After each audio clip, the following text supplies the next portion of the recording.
ಎಲ್ರಿಗೂ ನಮಸ್ಕಾರ. ಬಹಳ ವಿದ್ಯಾರ್ಥಿಗಳು ಏನು ಮಾಡ್ತಿದ್ದಾರೆ ಅಂತಂದರೆ, ಈ ರೀತಿಯಾದಂಥ ಒರಿಜಿನಲ್ ಕ್ವಶನ್ ಪೇಪರ್ ಇಲ್ಲದೆ ನೀವು ಸ್ಟಡಿ ಮಾಡ್ತಿರ್ತೀರಿ. ಇದು ಯಾಕೆ ಇಂಪಾರ್ಟೆಂಟು? ಒರಿಜಿನಲ್ ಕ್ವಶನ್ ಪೇಪರ್ಸ್ ಮತ್ತು study materials, government authorise study materials ಯಾಕೆ ಇಂಪಾರ್ಟೆಂಟು, ಮತ್ತು ನಮ್ಮ ಅಪ್ರೋಚ್ ಹೆಂಗಿರಬೇಕು ಯಾವುದೋ ಒಂದು ಎಕ್ಸಾಮ್ಸಿಗೆ ಅನ್ನೋದನ್ನು ಇವತ್ತಿನ ದಿನ ನಿಮಗೆ ನಾನು ಒಂದು ಸಿಂಪ್ಲಿಫೈ ಮಾಡಿ ಹೇಳೋಕ್ಕೆ ಇಷ್ಟಪಡ್ತೀನಿ. ಈಗ ಹೆಂಗಾಗಿದೆ ಅಂತಂದರೆ, ನಾವು ಓದ್ತಿದ್ದೀವಿ ಮತ್ತು ಎಲ್ಲ ಒಂದು ಪುಸ್ತಕಗಳನ್ನು ತೊಗೊಳ್ತೀವಿ. ಆದರೆ ನಾವು ನಮ್ಮ ಗುರಿಯನ್ನು ತಲುಪಲಿಕ್ಕೆ ನಾವು ಒಂದು ದಾರಿಯನ್ನು ಕಂಡುಕೊಳ್ಳೋದಿಲ್ಲ. ನೇರವಾಗಿ ಬುಕ್ಸ್ಗಳನ್ನು ತೊಗೊಳ್ತೀವಿ, ಕ್ವಶನ್ ಪೇಪರ್ಗಳನ್ನು ತೊಗೊಳ್ತೀವಿ, ಕ್ವಶನ್ಸ್ಗಳಿಗೆ ನಾವು ಟಿಕ್ ಹಾಕ್ತಾ ಹೋಗ್ತೀವಿ. ಇಷ್ಟು ಮಾಡಿದರೆ ಯಾವುದೇ ಎಕ್ಸಾಮ್ಸನ್ನು ಕ್ಲಿಯರ್ ಮಾಡೋ ಆಗಲ್ಲ.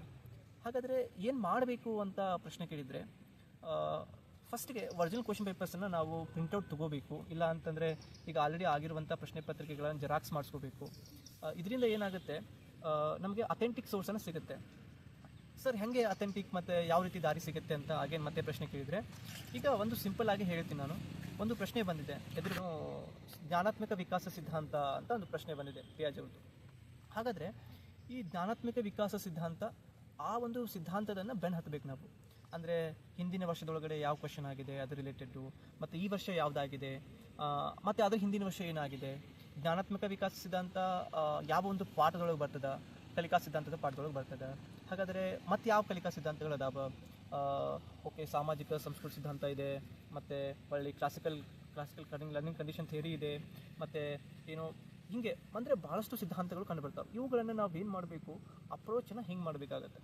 ಮತ್ತು ಎರಡನೇ ಇಂಪಾರ್ಟೆಂಟ್ ಏನಂತಂತಂದರೆ, ಇವನ್ನ ನೋಟ್ ಮಾಡ್ಕೋಬೇಕು. ಈಗ ನಾವು ಒಂದು ಸೈಡ್ ಅಂತ ಒಂದು ಬ್ಲ್ಯಾಂಕ್ ಪೇಪರ್ ಅಂತ ಇಟ್ಕೊಂಡು ಇದರಲ್ಲಿ ಕ್ವಶನ್ ನಂಬರ್ 1, ಪಾಯಿಂಟ್ ನಂಬರ್ 1 ಕಲಿಕಾ ಸಿದ್ಧಾಂತಗಳು ಅಂತ ಪಾಯಿಂಟ್ ಮಾಡ್ಕೊಳ್ತೀವಿ. ಇನ್ನು ಎರಡನೇ ಪ್ರಶ್ನೆಯನ್ನು ಕೂಡ ಹೀಗೆ ಅಪ್ರೋಚ್ ಮಾಡಬೇಕು. ಒಂದು ಪ್ರಶ್ನೆ ಪತ್ರಿಕೆಯಲ್ಲಿ ಒಂದು 100 ಪ್ರಶ್ನೆಗಳು ಇರ್ತಾವೆ. ಆ 100 ಪ್ರಶ್ನೆಗಳನ್ನು ನಾವೇನು ಮಾಡಬೇಕು, 100 ಅಂಶಗಳನ್ನಾಗಿ ಕನ್ವರ್ಟ್ ಮಾಡಬೇಕು. 100 ಆಗಲ್ಲ ಅಂತಂದರೆ ಕೂಡ 70 ಆಗ್ತಾವೆ. ಸೊ 70ರ ಬಗ್ಗೆ ನಾವು ಒತ್ತು ಕೊಡಬೇಕು. ಹೀಗೆ ಮತ್ತೊಂದು ಪ್ರಶ್ನೆ ಪತ್ರಿಕೆಯನ್ನು ತೊಗೋಬೇಕು, ಅದರಲ್ಲಿ ಮತ್ತೊಂದು ಪಾಯಿಂಟನ್ನು ನಾವೇನು ಮಾಡಬೇಕು, ಮತ್ತೆ 70 ಮಾಡಬೇಕು. 4 ರಿಂದ 5 ಪ್ರಶ್ನೆ ಪತ್ರಿಕೆಗಳನ್ನು ನಾವು ಹೀಗೆ ನಾವು ಬೆನ್ನತ್ತಿ ಓದಿದಾಗ, ಅಥವಾ ಅದನ್ನು ನಾವು ರಿಸರ್ಚ್ ಮಾಡಿದಾಗ, ಒಂದು ಸ್ಮಾಲ್ ರಿಸರ್ಚ್ ಮಾಡಿದಾಗ ನಮಗೆ ಒಂದು ದಾರಿ ಸಿಗುತ್ತೆ, ನಮಗೊಂದು ಅಂಡರ್ಸ್ಟ್ಯಾಂಡಿಂಗ್ ಬರುತ್ತೆ. ಈ ಒಂದು ಎಕ್ಸಾಮ್ ಯಾವ ಒಂದು ಪಾಯಿಂಟ್ ಆಫ್ ವ್ಯೂವಿಂದ ಕೇಳ್ತಾ ಇದ್ದಾರೆ ಕ್ವಶನ್ಸ್ಗಳನ್ನು ಅಂತ.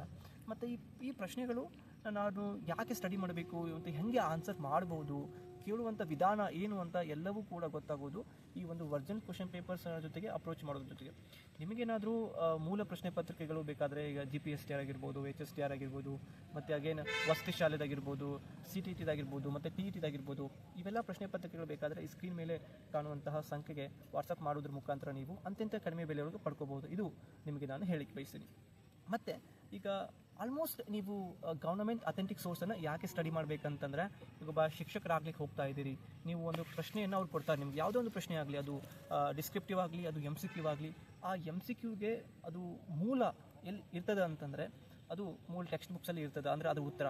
ಈಗ ಒಂದು ಪ್ರಶ್ನೆ ಕೇಳಿದ್ದಾರೆ, ಆ ಪ್ರಶ್ನೆ ಹೆಂಗಿದೆ ಅಂತಂದರೆ, ಅದಕ್ಕೆ 2-3 ಉತ್ತರಗಳು ಕಂಡು ಬರ್ತಾವೆ. ಅಂತಂದರೆ ಏನು ನಾವು ಬೇರೆ ಬೇರೆ ಆಥರ್ ಬುಕ್ಕಲ್ಲಿ ಮತ್ತೊಂದು ಉತ್ತರ ಕಂಡು ಬಂದರೆ, ಮೂಲ ಪುಸ್ತಕದಲ್ಲಿ ಅಂದರೆ ಗೌರ್ಮೆಂಟ್ ಟೆಕ್ಸ್ಟ್ ಬುಕ್ಕಲ್ಲಿ ಬೇರೆ ಕಂಡು ಬರ್ತದೆ. ಕೊನೆಗೆ ಯಾವುದನ್ನು ಕನ್ಸಿಡರ್ ಮಾಡ್ತಾರೆ? ನೀವು ಅವ್ರಿಗೆ ವಿರೋಧ ಮಾಡಿದರೂ ಕೂಡ ಕೊನೆಗೆ ಕನ್ಸಿಡರ್ ಮಾಡೋದು ಯಾವುದು? ಮೂಲ ಟೆಕ್ಸ್ಟ್ ಬುಕ್, ಅಂದರೆ government 6th to 10th standards text books along with that PUC text books ಅಂತ. ಸೊ ಹೀಗಾಗಿ ಸಾಧ್ಯವಾದಷ್ಟು ಇದನ್ನು ನೀವು ಬೇಸಿಕ್ ಫೌಂಡೇಶನ್ ಆಗಿ ತೆಗೆದುಕೊಂಡು syllabus plus question papers plus government authentic ಸೋರ್ಸ್ಗಳನ್ನು ದಯವಿಟ್ಟು ರೆಫರ್ ಮಾಡಿ. ಇದು ಬಿಟ್ಟು ನೀವು ರೆಫರ್ ಮಾಡಬೇಕಾಗಿರೋದು ಏನಂತಂತಂದರೆ, ಈಗ ಬೇರೆ ಬೇರೆ ಸ್ಟೇಟ್ನಲ್ಲಿ ನಡೆದಂತಹ ಕ್ವಶನ್ ಪೇಪರ್ಸ್ಗಳನ್ನು ನೀವು ಸಾಧ್ಯವಾದಷ್ಟು ಕಲೆಕ್ಷನ್ ಮಾಡಿ ಓದಬೇಕು. ಈಗ ಫಾರ್ ಎಕ್ಸಾಂಪಲ್ UPSCಯಲ್ಲಿ ನಡೆಯುವಂತಹ ಏನು CDS ಆಗಿರ್ಬೋದು, CFEF ಆಗಿರ್ಬೋದು, ಸಿವಿಲ್ ಸರ್ವಿಸಸ್ ಆಗಿರ್ಬೋದು, ಇವುಗಳನ್ನು ನೀವು ಸಾಧ್ಯವಾದಷ್ಟು ಏನು ಮಾಡಬೇಕು, ಅಪ್ರೋಚ್ ಮಾಡೋದ್ರಿಂದ ನಿಮಗೆ ಏನಾಗುತ್ತೆ, ಒಂದು ಕ್ಲಾರಿಟಿ ಬರುತ್ತೆ, ಯಾವ ಕಾನ್ಸೆಪ್ಟ್ ಮತ್ತು ಯಾವ ಒಂದು ಲೆಸನ್ ಮತ್ತು ಕೇಳುವಂಥ ಟೈಪನ್ನು ನಿಮಗೆ ಅಂಡರ್ಸ್ಟ್ಯಾಂಡಿಂಗ್ ಆಗುತ್ತೆ.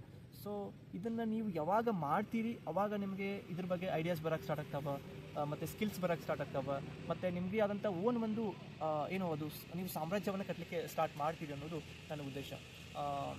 ಅದು ಹೆಂಗಾಗುತ್ತೆ ಅಂತಂದರೆ, ನಾನು ನೀರಿನ ಹೊರಗಡೆ ನಿಂತು ಹಾಗೆ ಈಜು ನೀನು, ಹೀಗೆ ಈಜು, ಹಿಂಗೆ ಮಾಡಿದ್ರೆ ಸ್ವಿಮ್ಮಿಂಗ್ ಬರುತ್ತೆ ಅಂತ ಹೇಳ್ತೀನಿ. ಬಟ್ ಅಲ್ಲಿ ಇಳಿದಾಗ ಆ ಸಿಗುವಂಥ ಅನುಭವನೇ ಬೇರೆ. ಮತ್ತು ನೀವು ಎಲ್ಲಿವರೆಗೆ ಇಳಿಯೋದಿಲ್ಲಲ್ಲ ಅಲ್ಲಿವರೆಗೆ ಆ ನೀರಿನ ಆಳ ಗೊತ್ತಾಗೋದಿಲ್ಲ. ಮತ್ತು ನೀವು ನಾನು ಹೆಂಗೆ ಸ್ವಿಮ್ ಮಾಡಬೇಕು ಮತ್ತು ನೀರು ಉಪ್ಪಿದೆನೋ ಅಥವಾ ಸಿಹಿ ಇದೆಯೋ ಅಂತ ಗೊತ್ತಾಗೋದು ಅದು ಈಜಿದಾಗ ಮಾತ್ರ ಗೊತ್ತಾಗುತ್ತೆ. ಸೊ ಹಾಗೆಯೇ ಒಂದು ಪರೀಕ್ಷೆಯನ್ನು ನೀವು ಓದಬೇಕಾದಾಗ ಆ ಒಂದು ಕ್ವಶನನ್ನು ಬೆನ್ನು ಹತ್ತಿ ಮತ್ತು ಆ ಒಂದು ಲೆಸನ್ಸನ್ನು ಬೆನ್ನು ಹತ್ತಿ ಏನು ಹೋಗ್ತಿರಲ್ಲ, ಸೊ ಆವಾಗ ನಿಮಗೆ ಅಂಡರ್ಸ್ಟ್ಯಾಂಡಿಂಗ್ ಆಗುತ್ತೆ. ಐ ಹೋಪ್ ಇದು ವಿಡಿಯೋದ ಮುಖಾಂತರ ನಿಮ್ಗೆ ಅರ್ಥ ಆಗಿದೆ ಅಂದ್ಕೊಳ್ತೀನಿ. ಮತ್ತೆ ಮುಂದಿನ ವಿಡಿಯೋ ಸಿಗ್ತೀನಿ. ನಮಸ್ಕಾರ.